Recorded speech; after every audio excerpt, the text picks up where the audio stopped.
Hello everyone, welcome to Piano and Workshop. Today we are going to talk about how to teach our students phrasing in their playing. So this workshop has two parts. The first part will talk about how to teach phrasing in piano solo, and the second half will be how to teach phrasing in piano duet. So before we jump into the first part, we need to ask ourselves, what is phrasing?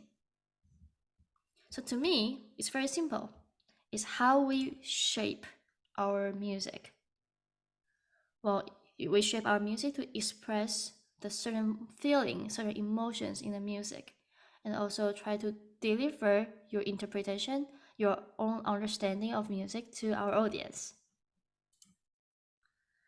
When we teach phrasing this technique, we have three parts in this section. So first will be explanation and asking questions. Second, analyzing the music. Third, physical support in playing. Let's jump to the first part. So we explain the concept before we teach this technique to our students. Usually I will talk about some analogies. So for example, like telling a story, like painting a picture. So like painting a picture will be like you don't use the same amount of color for your picture. Maybe you have more orange in this one, you have more blue in that one. You don't use, okay, I just use one, like 10% orange, 10% blue, 10% red all the time. Yeah, it depends on how you want to, what kind of things you are painting. And the story is also very similar. It's how we talk. When we talk, we don't stay on the word for the same amount of time. So sometimes when we try to emphasize a certain word, the word might sound longer, like longer. That's how I teach. Then we will ask why phrasing matters. Just like you don't tell a story like, okay, long time ago, there's a king and queen like in this castle. You will say, okay, once upon a time, there's a king and queen stay in this, like live in this castle.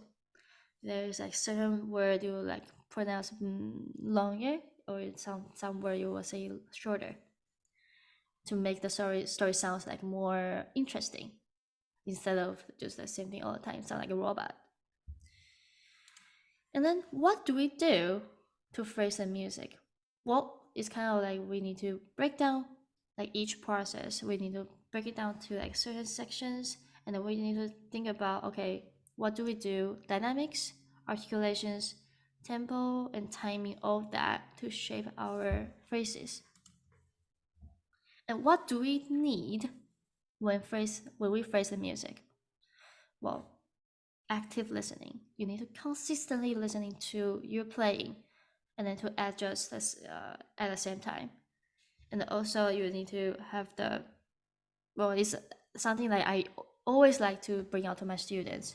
Why do you think composers write something like this here? Why the phrase is going up? Why the notes are going up instead of going down? Is that related to any stories or any of the historical background? It can be, right? For example, like Debussy really likes water. Everyone knows that, or hopefully everyone knows that. And then he composed so many pieces for water. And how does water move? The water moves differently in the pool, in the pond, in a river, in the ocean. Usually I like to discuss something about this to my students, and they usually give me a very positive feedback. We just start jamming and start thinking about, oh, so maybe I can move like water in like a river here. Oh, maybe I should be more calm here, just like a lake. And it kind of reflects to our physical movements too. So it's very fun to discuss something about this. And physical movement is something we cannot miss when we phrase the music. Before we talk about the physical thing, we will try to analyze the music first. So we just need to demonstrate or help them to identify each phrase. So sometimes it's very simple. The music has the slur, then that's very helpful, right? The story is from this note to that note. Usually it's like maybe 2 bars, maybe 4 bars, a little bit different when you have the pickup notes. And then we talk about how to match our phrasing, or how to treat each phrase differently in different patterns. So sometimes we have the same melodies over and over again, and you want to try to have this similar or the same phrasing treatment. So whenever you play the melody, we're like, oh yeah, that's the main melody. There's a theme. It's kind of like matching articulation. Yeah, it's the same thing. And for the different phrasing, it would be like when you have a dialogue between both hands or between different parts, then you will have a different treatment for different interpretation for those phrases. And then this is my favorite part. I really like to build a story for each pieces for my students, or help them to build a story, because that's my way to help them to explore the different type, different treatments, different possibilities for them to shape their music.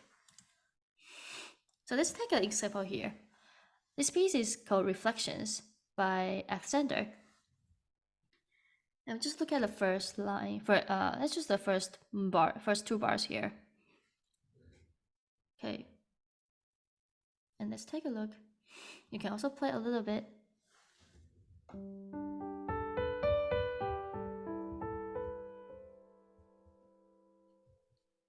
Then usually I like to help them to find where is the highest note. Where is the highest note? The highest note will be here. Okay.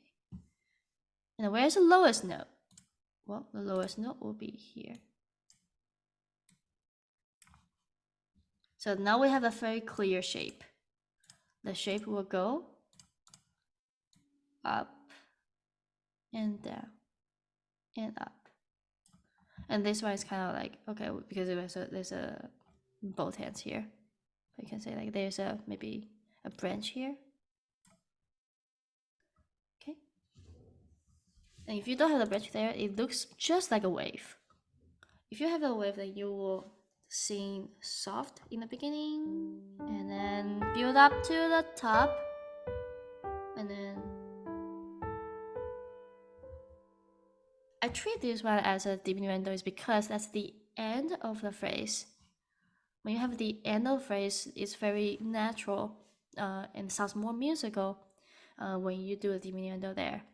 Another reason is because, well, this note is not as high as the other one. And it's hanging there. It's a longer note. It creates somewhat a question-like character there. Like, and then can it be? Like that. And then we have the second one. It has a like similar beginning, but we have the totally different ending here to build up to the next part. So that's kind of like, okay, we can do, the shape will go up, but hanging there a little bit and drop and build out again. So the entire dynamic will be, we're talking about more like dynamic control here. Go up and then hanging there, and then maybe drop a little bit, and then push up again, and yeah, that's how I describe and then try to use certain analogy to my students. And of course, you can have your own way. Okay, now let's take a second example here. Let's see. Oh, not a second example yet. So this piece is continuously. I'm happy to share what the story I built up for my students. So I said this is the Snow White story. So in the beginning is the Snow White is like she's dreaming. She's like, even though she's like clean the room, right? The queen asked her to clean the room. She's kind of sad, but she's still thinking, oh, maybe one day my prince will come and see me, or will pick me up, and then yeah, we will live together happily. So at the beginning, like even she's cleaning, she's like singing, kind of like, and it's like a question like, will he come? And then maybe he'll come. Well, before he come, I need to still clean this part, and I kind of don't like it. So that's why we have the kind of like sad part. I really don't want to. And then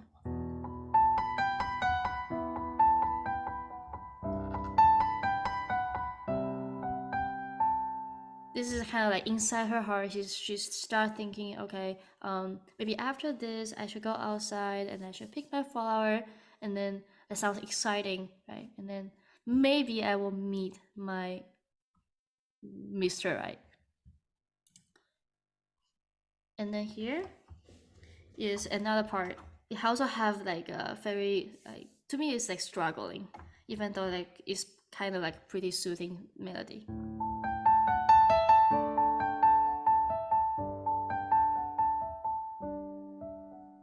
When we have a long phrase like this, I will say like sometimes we need to take a little break, even there's no um, dynamics marking here, no crescendo, no diminuendo.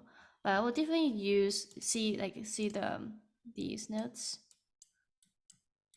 Those notes as a clue. It's kind of like clue. It's kind of like going something deeper. Da da dee. So it's very natural to do some crescendo, and then we drop back again, and then push it again, and this is the end. It's also another question, and this is the part, the questioning part. Another questioning, but it's more like intense question. Will he love me? Will he love me? Will he love me? And that second time, he better love me. He better love me. So it's like, this is a question. Will he love me? Will he love me? Oh, sorry. Will he love me? And then I really wish he loved me. Then we're back to the beginning, back to the reality. Because here is she was dreaming. So we're back to the beginning again.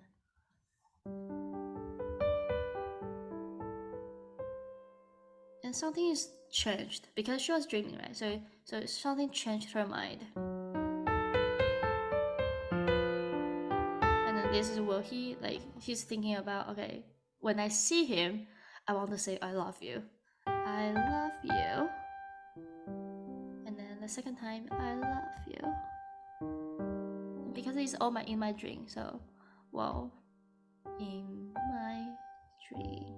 Or you can say I love you for the third time, and because this is the more sentimental one, so that's why that's the end and has some like residual, like a coda here,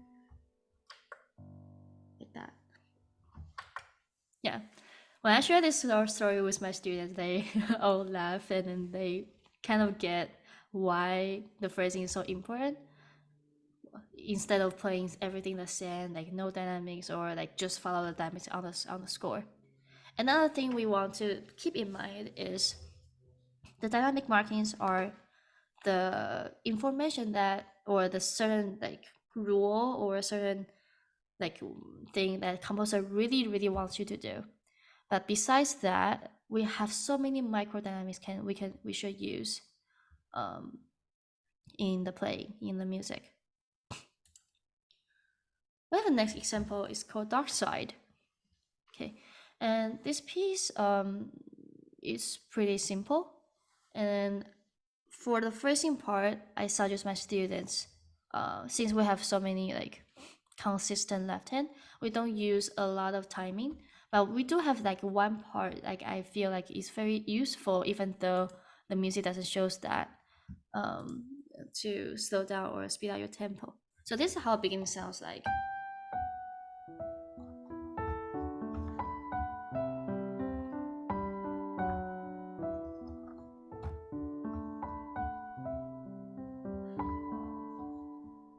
So kind of sad. And then in the middle part, there's a hopeful part. I think it's here.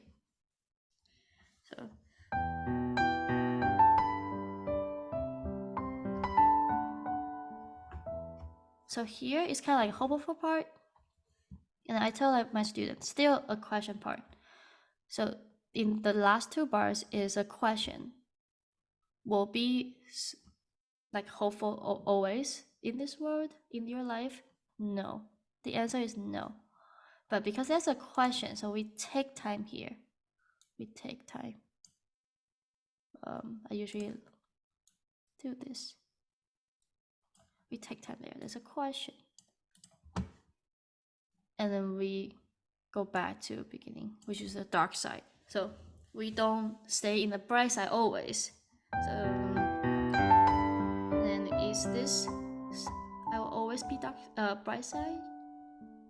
And then no.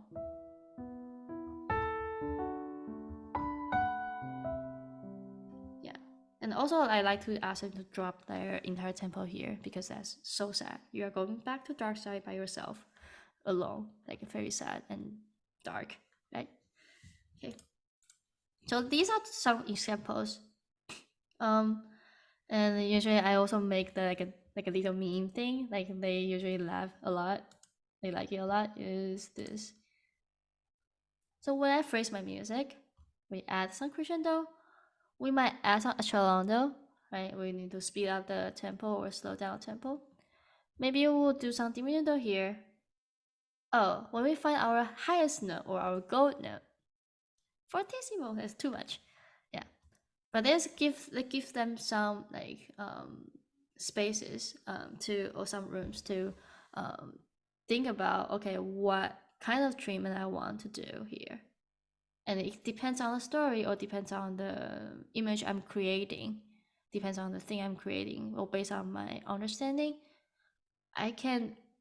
It doesn't have to be crescendo all the time. It doesn't have to diminuendo all the time. Yeah, it gives some like to me. It's kind of like you're.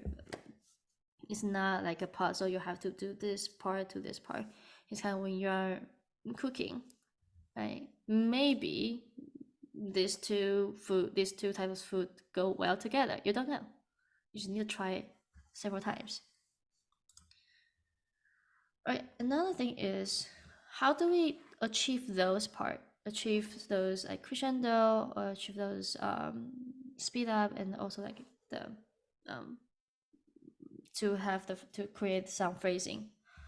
Then we'll talk about finger and also wrist and also arm. And maybe our body need to help as well. The first thing is our finger control. So our finger control will be very subtle thing, like you can do finger legato or finger staccato to make things sound different, to make the phrase sound more interesting. And then also the use of wrist movements.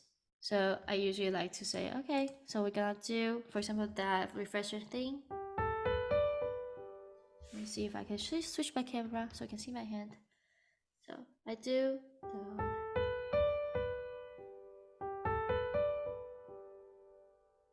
So what I do is using the wrist, and I'm using this way, like smiley face. I usually notate that on the sheet music for my students.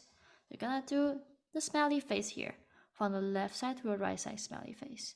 And sometimes for my left hand, we need the opposite part. So it's also smiley face, but it's from the right side to the left side.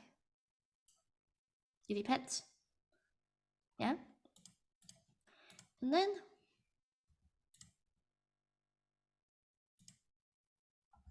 you can think about arm weight and body movement. Well, for the wrist movement, I want to add something. So not only the left side to the right side or smiley face, sometimes it's very simple down up. All of that is a type of drop rolls. So down up is very simple, like, and sometimes you just play one note down, play one note up. It depends. Yeah, down up is also very useful. On weight is like when you have to create some, like getting, it's also related to a tone color. But when the phrasing is trying to build up to the very thicker texture or like very loud, or you want to use your entire arm weight to do, and then still like you also have the arm movement, and when your arm movement is also like a smiley face, but sometimes it's more like a circle, like entire circle here.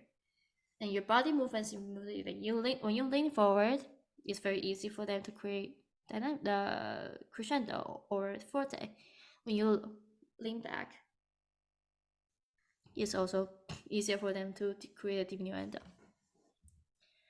All right, let's move on to the second half, which is teaching phrasing in piano duet. In piano duet, we have two very common scenarios. So the first will be coordinating phrasing across pianists.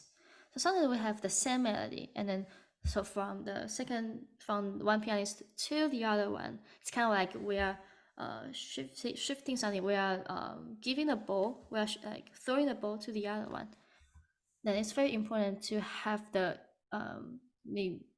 ask your students, ask those two pianists to think about how to make it sound natural and connected. So this one is from Ravel's Mother School's suite. I believe it's the last one. And then our second pianist have.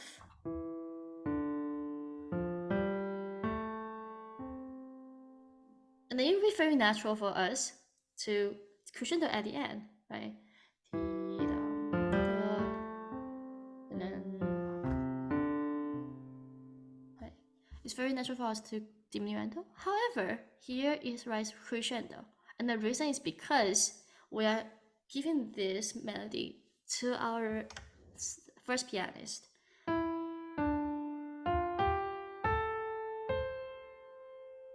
Okay, so it will be sounds more connected and shift more naturally if you do crescendo here for the second pianist. And then crescendo, then here we catch that, and then keep crescendo, and this part is here. Just keep building up.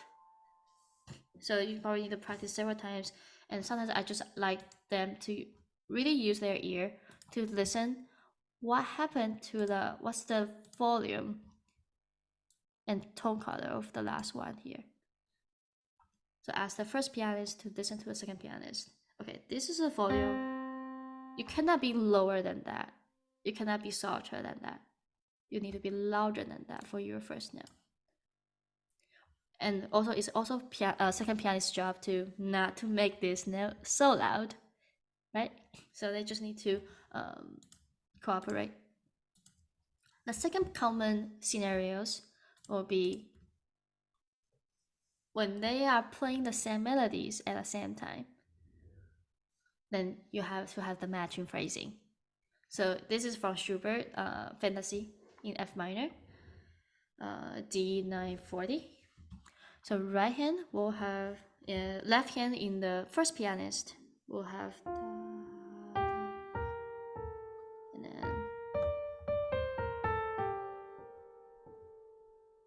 and in the second pianist we have the same thing.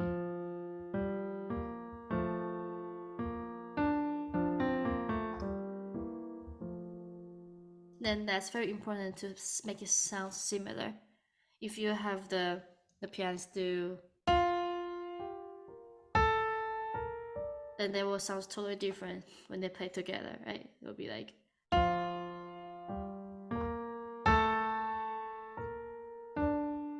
then it doesn't sound balanced. Okay, so it's very important to ask them to have the same treatment for their phrasing, no matter what they need to discuss. And well, of course, in this part will be easier, like layer by layer. So this is the highest note, we will sing to that note. Yeah. For the piano duet, sometimes when you have this kind of thing, usually we will do more with dynamics than the timing change because there involves too many other parts, right? Right here has the triplets, all that. Maybe it'll be easier for the previous one. Previous one has more long notes in this part. Then you can do some changes on your timing. Well, that's the end of our workshop, and I hope you guys learned something, and hope this workshop was inspiring for you. And I will see you next time. Thank you for watching.